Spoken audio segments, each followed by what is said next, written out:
রেলের কাজ করতে আসা শ্রমিকের ক্ষতবিক্ষত মৃতদেহ উদ্ধার।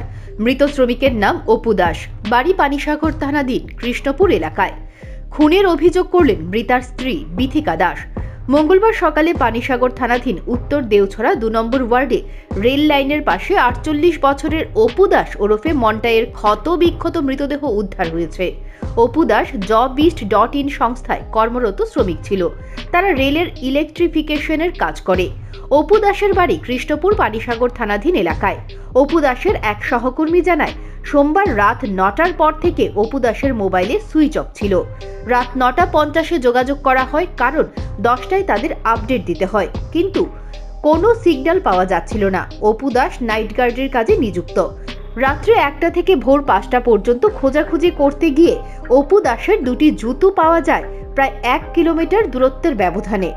কাকরি নদীর ব্রিজের আশপাশ এলাকা তন্ন তন্ন করে খোঁজাখুঁজি করা হয়। জুতার সূত্র ধরে খোঁজাখুঁজির পরও কিছু পাওয়া যায়নি। ভোর ৫টার পর ৪৭ নম্বর থেকে ৪৮ নম্বর পিলারের মাঝে অপু দাসের ক্ষতবিক্ষত মৃতদেহ পাওয়া যায়। আমরা আপডেট থাকে, গ্রুপ আপডেট থাকে, তাই না বেশি মোবাইল ইউজ করতে পারে না। কয়টা থেকে আপডেট পাই নাই আর কি? আর 10টার সময় দিছে, মানে 9টা 50-এ দিছে। তারপর আর কি যেমন কি মানে গ্রুপ আপডেট নাই, কত সময় পরে পরে দিতে লাগে। তারপর ওই সাইডের গার্ডে কল করতেছে, তাইনটা তো পাইতেছে, মানে প্রসেস সিগন্যাল দেয় না, যেমন গার্ডে সিগন্যাল মিলাইতে লাগে। তখন পাইছে না, যখন তখন তুমি একবার আও, তো তাই কোনো সময় এখানে আর এখানে একটা বালোয়ার স্কুল আছে, এখানেও হয়তো বা গিয়া বয় রেস্টগুলো দেখছি, এখানে নাই। তারপরে এদিকে আইসি, এখানে গার্ডের লোকে মিলছি, তেমন এখন তুমি দেখছো হয়, তাই না দেখছি আমি এখানে তাই লোকে মিলিয়া আমি ওই সাইডে দিয়ে গেছি, গিয়া এখানেও গেছি, গিয়া আইসি, তাই নাই। সেখানে আমার আরেক দুজন গার্ড আসলে গার্ডের দিয়া আমি সময় ব্যাক করতাম, আমার ধর্ম স্টোরে যাইতে লাগে। আইসি, তাই না স্টোরে যাইতে পারছি না, আমার গার্ডে ফোন করে তাই না জুতা পাইছি ওইখানে, মানে এখান থেকে কমসে কম আরো 1 কিলোমিটার ওই সাইডে জুতা পাইছি। জুতা খাটা, জুতার মধ্যে কোনো কিছু নাই। তারপর কি করছে, আমরা পরে ওই সাইডের আরেকজন গার্ড আছে সিরিয়াল ওয়াইজ, হে পাইছে আরেকটা জুতা 1 কিলোমিটার দূর ওই জুতার থেকে। তা ভাবছি আমরা ওই সাইডের দিকে যাই, পুরো তুকাই গেছি, গিয়ে পুরো স্টেশনের যে গার্ড আছে, স্টেশন গার্ড থেকে দৌড়িয়ে পুরো ওই সাইডে আমরা কমসে কম 5 থেকে 6 জন আসলাম, কিচ্ছু পাইছি না।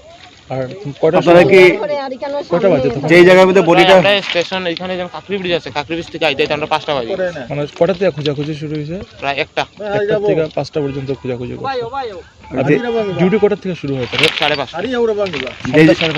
যেই জায়গার মধ্যে বডিটা পাওয়া গেছে, এই জায়গাটা কি কালকে আপনারা খুঁজছিলেন? মানে যেরকম কালকে তো অনেকটাই কুয়াশা আছে, আমরা টস দিয়া যে সময় দেখা গেছি, তখন ট্রেক দেখা গেছি, কিচ্ছু পাইছি। অপু দাসের স্ত্রী বিথিকা দাস অভিযোগ করেন, ওনার স্বামীর মৃত্যু স্বাভাবিক নয়।